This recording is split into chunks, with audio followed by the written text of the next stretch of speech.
우리 하나님은 어디에 관심이 있냐면 하나님은 이방인들과 모든 세계 가운데 있는 하나님의 백성에게 관심이 있습니다.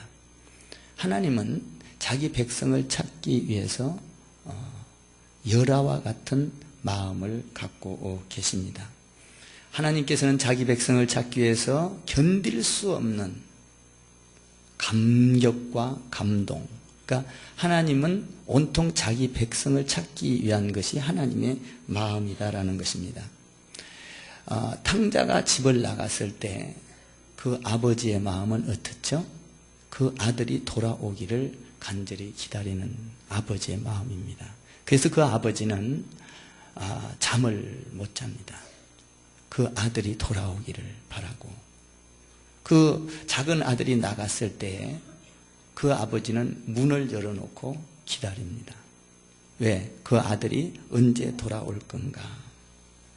이것이 그 아버지의 마음입니다. 자기 백성을 세계 가운데서 찾으시는 하나님의 마음이 그 아버지의 마음과 똑같은 것입니다. 이방인을 찾고 이스라엘 백성을 찾고 자기 백성을 찾기 위한 것이 예수님의 마음이요 하나님의 마음인 것입니다. 그래서 하나님께서는 자기 백성을 찾기 위하여 유대인 중에 대표인 베드로를 찾아갔고, 그리고 이방인의 대표인 고넬료를 찾아갔습니다. 이 둘이를 찾아간 이유는 그 둘 사이에 하나 되어서 이스라엘을 구원하고 이방인을 구원하기 위한 하나님의 마음이었습니다. 나는 여러분들이 이 하나님의 마음을 잘 깨닫게 되기를 바랍니다. 그래서 하나님께서는 이 전 세계가, 이스라엘과 이방인 전체가 하나님께로 돌아와 한 형제를 만들기를 원하는 것입니다. 하나님께서는 이스라엘 백성과 아랍 백성이 하나 되기를 원하는 것입니다. 하나님은 미국인과 중국인이, 미국인과 러시아인이, 온 세계가 하나 되기를 원하는 것입니다. 하나님은 여러분의 가정이 하나 되기를 원합니다. 하나님은 부부가 하나 되기를 원하십니다. 하나님은 부모 자식지간에 하나 되기를 원하는 것입니다.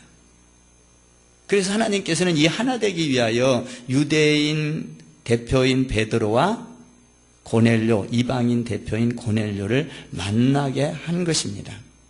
놀랍죠? 전 세계를 구원하기 위한 그 뜻이 거기에 숨겨져 있는 것입니다. 요한복음 17장에 보면 예수님께서 이렇게 기도하십니다. 나와 하나님이 하나인 것처럼 저들도 하나 되게 하옵소서. 하나라는 겁니다. 에베소에 보면 에베소서에 성령이 충만해서 기도할 때 바울이 하나님, 모든 인류가 하나 되기를 원합니다. 에베소의 교회 성도들이 하나 되기를 원합니다. 하나입니다. 하나님께서 우리가 이 땅에 전도를 하고 이 세상을 바꿀 수 있는 것은 하나 되라라는 것입니다. 하나. 성도가 하나 될 때 전도가 될 줄 믿습니다. 교회가 하나 될 때 전도가 될 줄 믿습니다.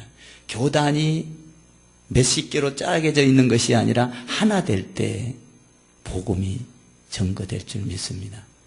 그래서 우리는 하나님의 뜻을 모르기 때문에 요새 여러분들이 뉴스 보면 어떤 일이 있나요? 서로 뭡니까? 그 교단 안에서 노예에서 서로 생각이 다르다고 해가지고 어떤 일이 있었어요. 목사가 칼을 들고 들어가서 사람을 찌르고 하나 되지 못한 겁니다. 하나 되지. 이 하나를 모른 거예요. 우리가 하는 일은 하나님의 뜻을 이루기 위하여 하나 돼야 될 줄 믿습니다. 하나다 이 말이에요. 교단도 하나 되고 성도도 하나 되고 가정도 하나 되고 부자지간에도 하나 되고 부부도 하나 되고 아멘. 하나 되라.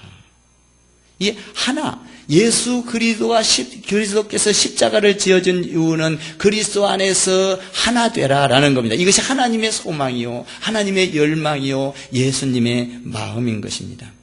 그래서 고넬료를 만나 주셨고 그리고 베드로를 만나 주셨습니다. 성령께서 환상 중에 고넬료를 만나 주었고 그리고 환상 중에 베드로를 만나 줬습니다. 이것은 뭘 의미해요? 전 세계가 하나 되라라는 겁니다. 이게 하나님의 마음입니다. 그 하나님의 마음이 오늘 그 10장 9절에서 11절까지 잘 나와 있는데요. 9절에서 11절까지 한번 여러분들이 읽어보겠습니다. 10장 9절에서 11절 시작. 이튿날 그들이 길을 가다가 그 성에 가까이 갔을 그때에 베드로가 기도하려고 지붕에 올라가니 그 시각은 제6시더라. 그가 시장하여 먹고자 하며 사람들이 준비할 때 황홀한 중에 하늘이 열리며 그 한 그릇이 내려오는 것을 보니 큰 보자기 같고 4개의 메인 땅에 들여왔다. 여기 보니까 환상이 보였습니다. 환상. 기도하는 가운데 몇 시에 기도하러 갔나요? 제6시라고 했습니다. 제6시면 우리나라 시간으로 낮 12시인 것입니다.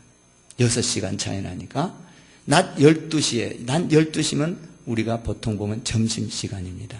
점심시간 때는 보통 점심을 만듭니다. 고기 굽는 냄새도 나고 된장국 끓이는 냄새도 나고 시금치 무칠 때 참기름 냄새가 많이 나고 제가 어제 한번 국수를 해봤는데 생전 태어나서 처음으로 국수를 삶아봤어요. 국수 삶는 거 참 어렵더만 몇 분을 삶아야 될지 몰라가지고 집사람한테 가서 묻다가 구사리 얻어먹고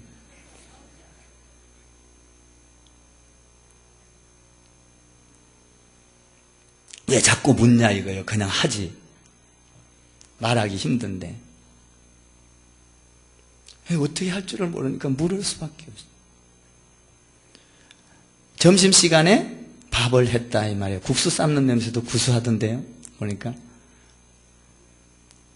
어쨌든 이 점심시간에 기도하러 올라갔을 때 배가 고팠을 거라는 겁니다. 먹고 싶은 생각. 그때 하나님께서 먹을 것을 환상을 보여줍니다. 그 보자기 안에 먹을 것. 그런데 먹지 못할 수밖에 없는 더러운 짐승의 환상을 보여줍니다. 오늘 여기에서 보면 중요한 것은 먼저 환상을 생각하기 전에 먼저 생각해야 될 것이 두 가지가 있습니다. 9절에 보면 기도하러 성전에 올라갔다 이렇게 되어 있습니다. 성에 가까이 갔을 때 기도하러 지붕에 올라갔다 이렇게 되어 있습니다.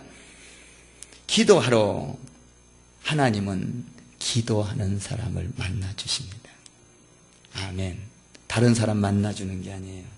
기도하는 사람을 통하여 하나님은 자기의 뜻을 전달합니다.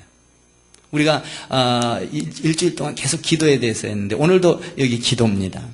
베드로가 기도할 때 하나님께서는 그를 찾아가 환상을 보여주고 하나님의 뜻을 알려줍니다. 베드로는 굉장히 활동적인 사람이었습니다. 베드로는 기적을 나타낸 사람이었습니다. 베드로는 안전뱅이를 일으켰습니다. 베드로는 담대한 사람이었습니다. 베드로는 설교도 잘한 사람이었습니다. 베드로는 죽은 자를 살렸습니다. 그런데 그 가운데 그 깊은 심령을 잘 살펴보면 그는 위대한 일을 많이 했지만 그 안에는 여전히 그런 능력이 나타난 뒤에는 뭐가 있었느냐? 기도가 있었다라는 것입니다. 사도행전 3장에 보니까 베드로가 성전에 올라갈 때에 거기서 기도했습니다. 안전뱅이를 기도하는 가운데 낫게 했습니다. 기도하다가 설교했을 때 3,000명이 돌아왔습니다. 역시 그 내면에 깊숙이 보면 베드로는 기도가 끊어지지 않았습니다. 하나님은 기도하는 사람을 찾아가 주십니다. 여러분, 하나님은 내가 바쁘게 일을 하는 가운데 찾아오지 않습니다. 하나님은 여러분들이 분주하게 다른 생각을 하고 있는데 찾아오지 않습니다. 하나님은 기도하는 사람을 찾아가서 자기의 뜻을 알려주십니다. 나는 여러분들이 기도하는 가운데 하나님의 소리를 듣게 되기를 바랍니다. 예수님을 한번 생각해 볼까요? 예수님은 어떤 사람입니까? 많은 능력을 행했습니다. 죽은 자를 살렸습니다. 문둥병자를 고쳤습니다. 물 위를 걸어갔습니다. 눈먼 자를 고쳤습니다. 귀가 먹은 사람을 듣게 했습니다. 귀신을 쫓아냈습니다. 죽은 자를 살렸습니다. 위대한 역사들이 많이 있습니다. 예수님 안에는. 그런데 그 역사를 깊이 관찰해 보면 그 위대한 역사 뒤에는 기도가 있었다라는 것입니다. 예수님은 밤이 맞도록 기도하셨습니다. 예수님은 새벽 미명에 기도하셨습니다. 예수님은 또한 예수님은 십자가에 지기 전에 겟세마네 동산에서 기도했습니다. 그 엄청난 인류의 구원을 가져오기 위하여, 행복을 주기 위하여 그 뒤에는 뭐가 있었느냐? 기도가 있었다는 것입니다. 사도 바울을 생각해 보겠습니다. 사도 바울은 1차 전도행, 2차 전도행, 3차 전도행을 했습니다. 로마를 바라봤습니다. 그리고 가는 곳마다 복음을 전했습니다. 그리고 뭡니까? 안디옥에 가서도 복음을 전했습니다. 그때에 빌립보 또 교회를 세웠죠. 이런 것들이 전부 다 기도처를 찾다가, 그러니까 기도하다가 교회가 세워지고, 사도행전에 보니까 기도하다가 하나님의 역사를 이루었습니다. 나는 여러분들이 기도하는 사람 되기를 바랍니다. 기도는 끊기지 않아야 돼요. 날마다 시간을 정해놓고, 보세요. 베드로가 시간을 정해놨습니다. 12시에 기도했습니다. 3시에 기도했습니다. 이렇게 시간을 정해놓고 기도할 때 하나님께서 찾아왔습니다. 고넬료가 시간을 정해놓고 기도할 때 하나님께서 찾아오셨습니다. 사도행전에 보면 성령의 역사들이 많이 일어납니다. 성령 사건이. 그 성령 사건 뒤에는 뭐가 있었죠? 기도가 있었습니다. 기도했을 때 그들은 성령을 받았습니다. 기도하고 움직였을 때 성령을 받았고 하나님의 나라가 이루어졌습니다. 성공과 실패를 말한다면 그 기준은 기도인 것입니다. 기도를 하고 있느냐 안 하고 있느냐. 참 하나님은 놀랍습니다. 하나님께서는 기도하는 사람을 찾아가서 자기의 뜻을 전달하십니다.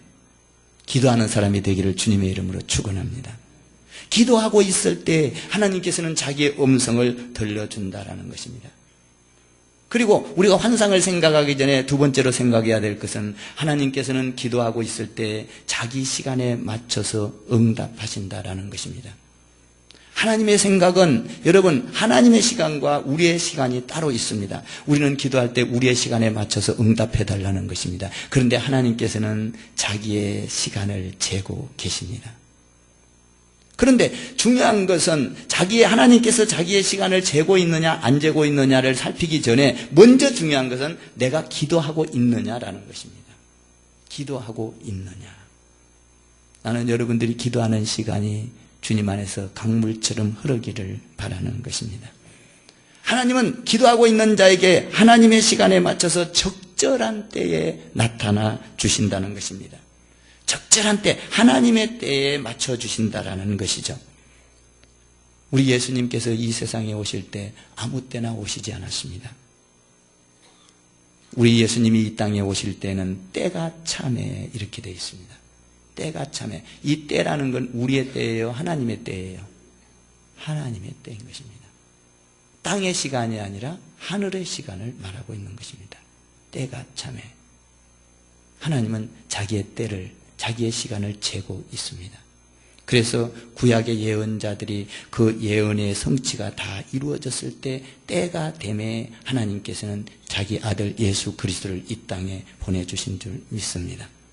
그러니까 우리가 죽고 사는 문제도 내 때에 맞춰지는 것이 아닙니다. 하나님의 때에 맞춰주는 줄 믿습니다. 내 인생은 하나님의 시간 안에 있는 것입니다. 믿습니까? 내 시간 안에 내 인생이 있는 것이 아니라 내 인생은 하나님의 시간 안에 있는 줄 믿으시기를 주님의 이름으로 축원합니다. 하나님은 정확한 하나님의 때를 기억하십니다. 그리고 기도하는 사람을 찾으십니다. 그때 기도하는 사람을 찾았는데 고넬료를 찾았고 그리고 베드로를 찾았습니다. 그 10절과 12절에 보면은 기도할 때에 어떻게 했습니까? 음식을 준비하고 있을 때에 그때 먹고 싶은 생각이 들었을 때에 먹을 것을 하늘에서 내려보냈습니다. 가만히 쳐다보니까 보자기 안에 먹을 수 있는 것이 아니었습니다. 더러운 짐승들이 거기 가득 찼습니다. 베드로가 보고 깜짝 놀랐습니다. 하나님, 이 짐승을 어떻게 먹으란 말입니까? 구약의 신명기와 레위기에 보면은 이걸 먹을 수 있는 것이 아닌데 나는 율법을 잘 아는 사람이고 하나님의 말씀을 잘 아는데 어떻게 이걸 먹으란 말입니까? 하나님의 말씀에 먹지 말라고 하지 않았습니까? 나는 먹을 수가 없습니다라고 했습니다. 하나님의 음성을 들었음에도 불구하고 자기 전통과 율법에 의하여 나는 먹을 수 없습니다라고 말했습니다. 하늘에서 소리가 들렸습니다. 잡아 먹으라. 그 소리가 13절에 있습니다. 13절을 한번 읽어보시기 바랍니다. 13절 시작. 또 소리가 있어 베드로야 잡아 먹으라 하거늘. 보기에 아주 끔찍한 짐승이었습니다. 더러운 짐승이었습니다. 먹어서는 안 될 짐승이었습니다. 만질 수도 없는 거였습니다. 구약 율법에 보면 그 더러운 것을 만지면 손을 깨끗이 씻어야 되고 옷도 갈아입어야 되고 아주 정결하게 해야 되는 이 만질 수도 없는 것을 잡아 먹으라니요. 하늘에서 음성이 들렸습니다. 이 더러운 짐승을 네가 잡아 먹어라. 우리는 가끔 기도하다가 이렇게 하나님의 음성을 들을 때가 있습니다. 내 마음과 생각과는 전혀 다른데 하나님께서 이걸 하라고 시킬 때가 있습니다. 하나님 안 되는데요? 내가 잘못 들었나요? 기도할 때는 아멘 했는데 또 맞아 아멘 했습니다. 그런데 기도하고 교회 밖을 나가면 내가 잘못 들었지. 이럴 때가 있습니다. 지금 베드로가 그러고 있는 것입니다. 내 상식과 율법으로는 도저히 먹을 수 없는 이것을 먹으라고 하니까 하나님 나는 먹을 수 없습니다. 내 상식과 경험으로는 먹을 수가 없습니다. 자기 귀를 의심하고 있는 겁니다. 하나님께서 말씀합니다. 너 본토 친척 아비집을 버리고 내가 너에게 지시한 땅으로 가라. 하나님 나 말고 다른 사람한테 시켜주세요. 내가 하겠습니다. 이게 쉬운 거 아니잖아요. 한번 이렇게 비유를 해볼까요? 여러분이 기도하다가 갑자기 하나님께서 마음을 주십니다. 야, 성전 보수하는데 이거 전체 네가 다 감당해. 다 혼자. 하나님 이거를요? 하나님 내가 잘못 들었나요? 귀를 의심할 때도 있을 것입니다. 베드로는 지금 하지 못할 일을 하나님께서 하라는 겁니다. 그것도 한 번이 아니고 두 번이 아니고 세 번씩이나 하라는 겁니다. 갑자기 하나님께서 나타나서 환상을 보여주고 네가 이것을 잡아 먹어라. 여러분 신앙이라는 것은 바로 이런 겁니다. 내 존재를 잡아 흔드는 것이 신앙입니다. 내 뿌리를 흔드는 것이 신앙이에요. 신앙은 내가 할 수 없는 것을 하게 하는 것이 신앙입니다. 베드로가 이 음성을 들었을 때 나는 할 수가 없습니다. 여러분 참 믿음 지키기 어렵죠. 우리가 하나님 앞에 기도할 때 내가 할 수 없는 것을 하나님께서는 강요할 때가 있습니다. 신앙 지키기 얼마나 어렵습니까? 베드로가 지금 감당할 수가 없습니다. 그 감당할 수 없는 고백을 14절에서 베드로가 말합니다. 14절을 한번 더 읽어볼까요? 14절 시작. 베드로가 이르되 주여 그럴 수 없나이다. 속되고 깨끗하지 아니한 것을 내가 결코 먹지 아니하겠나이다. 절대로 반드시 먹을 수가 없습니다. 하나님의 말씀에 신명기와 레위기에 분명하게 말씀했습니다. 부정한 것을 먹지도 말고 만지지도 말라고 하셨지 않았습니까? 갈등하고 있습니다. 그런데 하나님의 음성이 들려왔습니다. 부정한 음식을 먹어라. 이 부정한 음식은 뭘 말하는 겁니까? 이방인을 말하고 있는 겁니다. 이방인. 이방인들은 부정한 사람들. 부정한 짐승과 같은 거예요. 구원받지 못한 더러운 자들이라 이 말이에요. 근데 이방인을 깨끗한 사람은 그럼 거룩한 사람은 누구예요? 이스라엘 백성입니다. 너희가 이 거룩한 너희가 이 더러운 것을 잡아먹어라 라고 말합니다. 못하겠다는 거죠. 다시 말하면 이방인에게 복음을 전하라는 거죠. 고넬료를 만나라라는 사인이에요. 이게. 근데 못하겠다는 거예요. 15절에서 하나님이 말씀하십니다. 15절을 한번 더 읽어볼까요? 15절 읽겠습니다. 시작. 또 두 번째 소리가 있어 이르되 하나님께서 깨끗하게 하신 것을 내가 속되다 하지 말라 하더라. 하나님께서 뭐하게 한 것을? 이미 하나님께서 깨끗하게 하셨다. 여러분, 예수 그리스도를 믿는 자는 깨끗하게 되는 줄 믿습니다. 예수 안에 있는 자는 죄를 억만가지 죄를 지었다 할지라도 예수 안에 있는 자는 이미 깨끗하게 하였다. 이방인을 향하여 열방을 향하여 내가 이미 십자가 안에서 죽어졌다. 예수 그리스도의 십자가 피 안에 있는 사람은 깨끗하게 되는 줄 믿습니다. 그런데 네가 더럽다고 하지 말라, 이런 얘기예요. 하나님께서는 이미 열방을 향하여 이미 예수 그리스도께서 십자가를 지어서 피를 흘려 깨끗하게 만들어 놓았거늘 어찌하여 네 생각과 경험과 네 마음에 그리고 율법에 의하여 네가 어찌하여 더럽다고 하느냐. 모든 이방인들은 예수 그리스도의 피로 말미암아 구원받은 하나님의 백성을 깨끗하게 하여 주신 줄 믿습니다. 우리가 더럽다고 할 수가 없는 거예요. 그런데 베드로는 뭐예요? 말씀에 의하여 3번씩이나 하는데도 나는 못 먹겠습니다, 그러는 거예요. 그러니까 하나님께서 환상을 보여줍니다. 보여줘가지고 뭐라고 합니까? 너를 찾아오는 사람이 있을 것이다. 여러분, 뭐 하는데 하나님께서 음성을 들려주고 찾아오는 사람이 있을 거라고 하고 가르쳐줘요? 기도하고 있는 사람입니다. 여러분, 하나님은 기도하는 사람을 찾아오십니다. 아멘. 여러분들이 기도가 날마다 끊어지지 않기를 주님의 이름으로 부탁합니다. 자기 전통과 자기 경험과 자기 지식으로 꽉 차 있으면서 안 됩니다고 했을 때 하나님께서는 된다라는 것입니다. 우리도 신앙생활 할 때 이런 경우가 많잖아요. 내 지식에 안 맞습니다. 내 경험에 안 맞습니다. 내 방법에 안 맞습니다. 내 털에 안 맞아요. 하나님께서 이렇게 말씀하셔도 내 털에 안 맞아요. 이것이 뭐예요? 우상숭배인 거예요. 자기 생각이 우상숭배가 되고 자기 경험이 우상숭배가 되고 우상숭배. 나는 여러분들이 여러분의 생각보다 하나님의 음성을 먼저 따라야 될 줄 믿습니다. 고민합니다. 17절과 18절에 고민을 해요. 17절, 18절 더 한번 읽어보십시다. 17절, 18절 시작.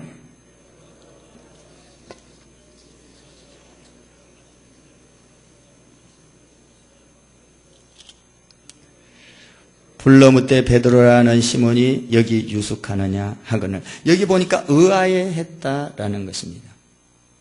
하나님께서 깨끗하게 한 것을 네가 왜 더럽다고 하느냐, 잡아먹어라 라고 했을 때 의아해 했다는 것입니다. 고민했다는 거예요. 고민. 그런데 하나님께서는 정확한 때에 사람을 보냅니다. 19절을 더 읽겠습니다. 19절 시작.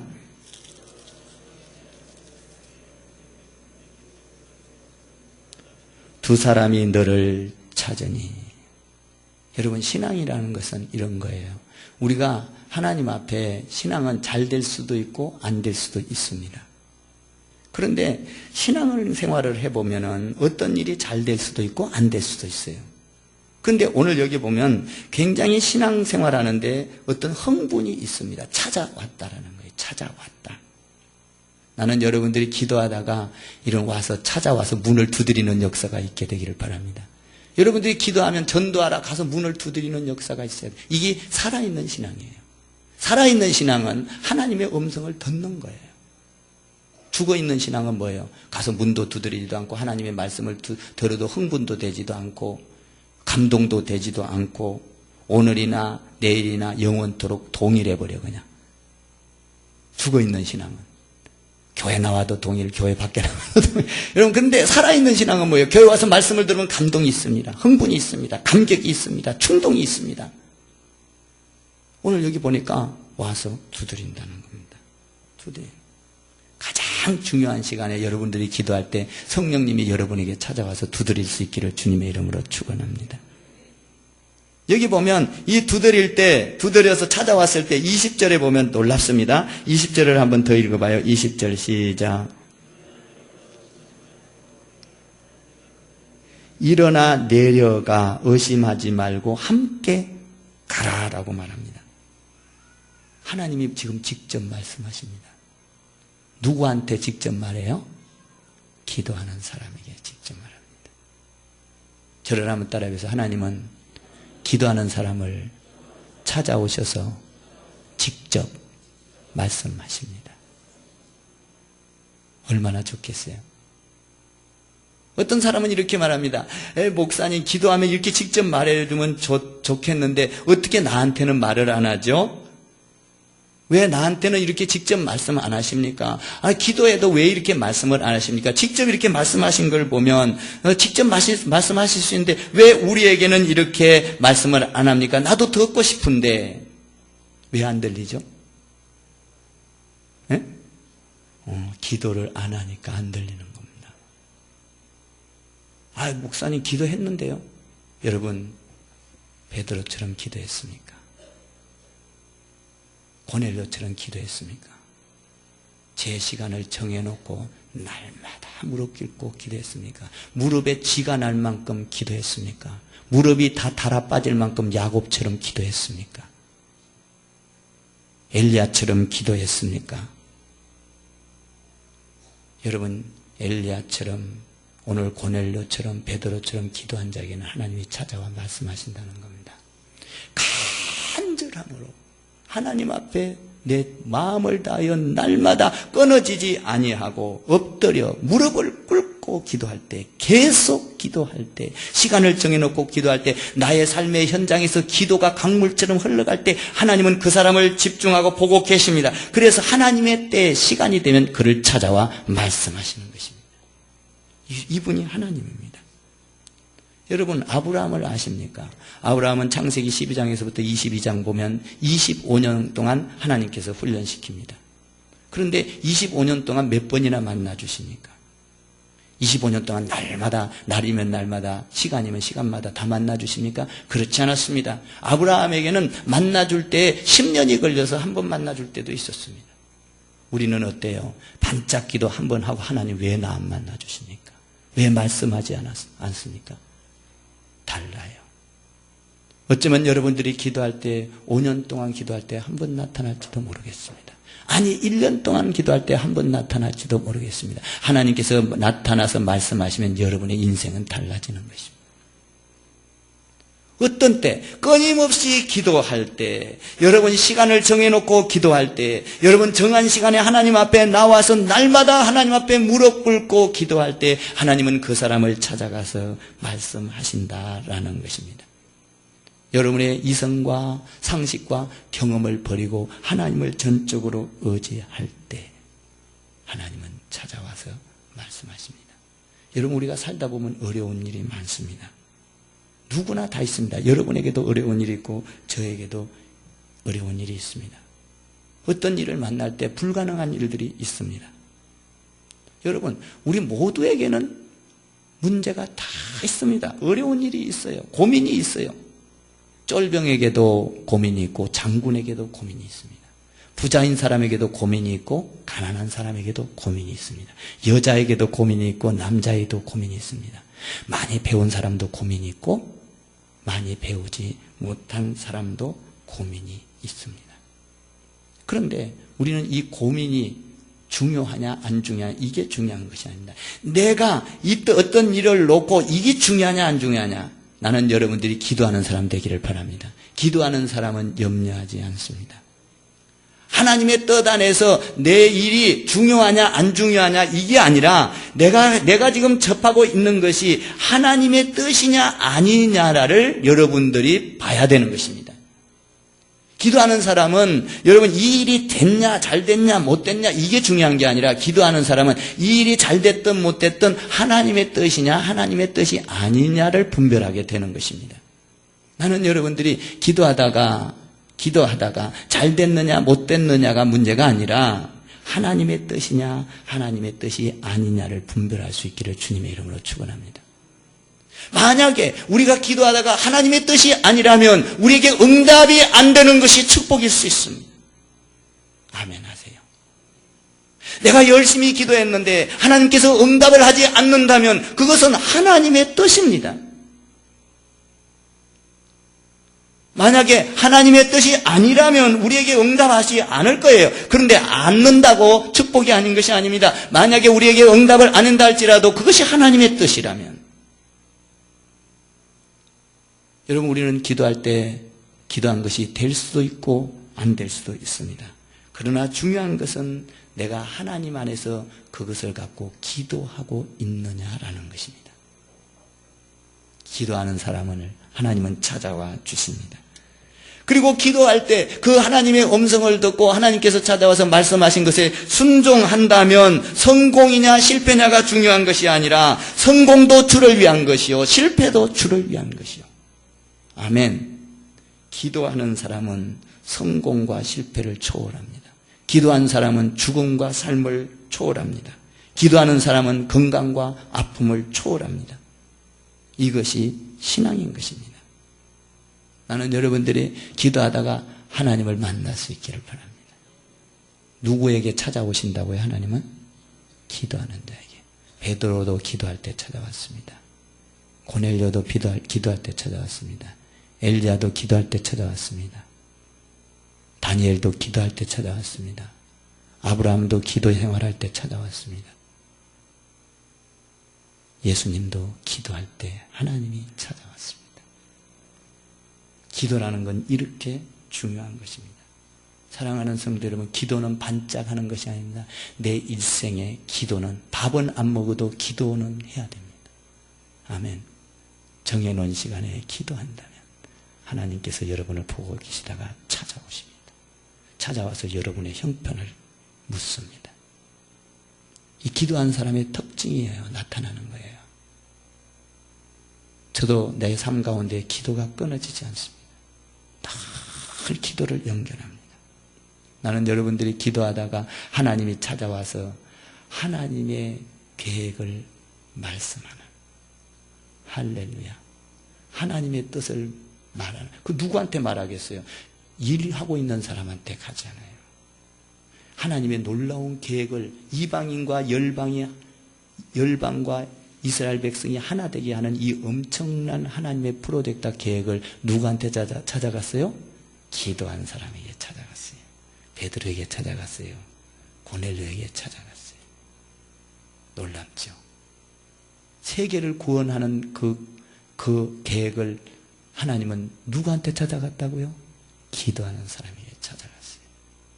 여러분, 기도를 하나님 안에서 끊지 마시고, 할렐루야, 여러분 생애의 기도가 이어지기를 지금부터 주님 앞에 갈 때까지, 할렐루야, 시간을 정해놓고, 새벽 제단이 중요한 거예요. 앞으로 우리가 제 시간 기도하는 시간을 가지려고 지금 계획 중에 있습니다. 우리 이천 전도사님하고. 그래서 아마 카톡이 하도 문제가 자꾸 생기니까, 그런데 카톡으로 해서 시간대를 정해놓고 제 시간대, 자기가 어디에 있든지 지금 계획하고 있습니다.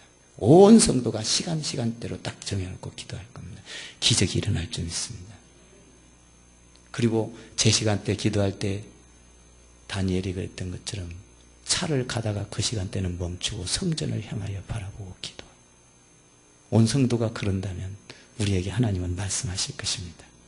할렐루야. 또 한 가지 은혜가 있습니다. 22절에 놀라운 은혜가 있습니다. 22절을 한번 보십시오. 22절 읽겠습니다. 시작.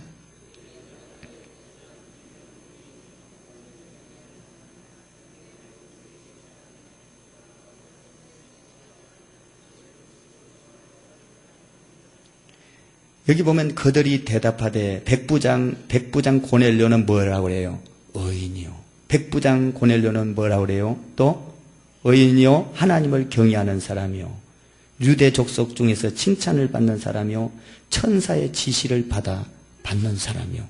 이 말을 한 사람이 누구요? 백부장의 종입니다. 고넬료의 종입니다. 지금 뭐 하고 있는 거예요? 자기가 지금 자부심을 갖고 이 고넬료를 자랑하고 있습니다. 사랑하는 성도 여러분, 여러분들은 신앙생활하면서 자부심을 갖고 예수님을 자랑해야 되는 것입니다. 여러분들이 어디를 가든지 전도를 할 때도 예수님 자랑해야 됩니다. 이 사람은, 고넬료는 어떤 사람이요? 고넬료는 어떤 사람이요? 의인이요, 하나님을 경외하는 사람이요,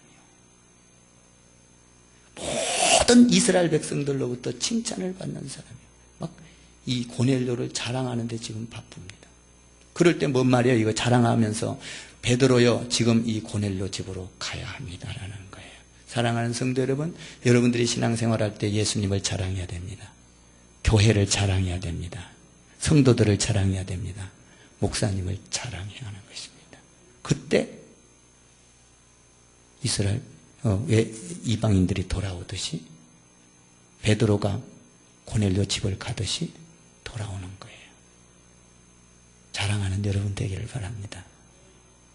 기도하는 사람은 자랑하게 돼 있어요. 저는 이걸 보면서 야, 종인데 고넬료를 이렇게 엄청나게 자랑하고 있구나. 남편을 자랑하기를 바랍니다. 아내를 자랑하기를 바랍니다. 할렐루야. 자랑할 때 놀라운 거예요. 나는 여러분들이 하나님 앞에서 기도하다가 성령의 소리에 귀를 기울이고 하나님을 만날 수 있게 되기를 바랍니다. 그 하나님의 말씀에 순종하여서 하나님의 놀라운 계획을 이루는 여러분이 되고 제가 되어야 될 줄 믿습니다. 옆에다가 한번 이렇게 인사해 보세요. 성령의 사람이 됩시다. 기도의 사람이 됩시다. 순종의 사람이 됩시다. 하나님을 자랑하는 사람이 됩시다. 교회를 자랑하는 사람이 됩시다. 오늘 설교예요. 오늘 설교. 사랑하는 성도 여러분, 나는 기도하는 사람이 되기를 소망합니다. 여러분들이 이 기도 시간을 정해놓고 날마다 기도하면 하나님의 시간에 맞춰서 하나님은 여러분을 찾아온다는 겁니다. 그때 하나님은 말씀할 겁니다. 무슨 말씀? 하나님의 계획을 말입니다.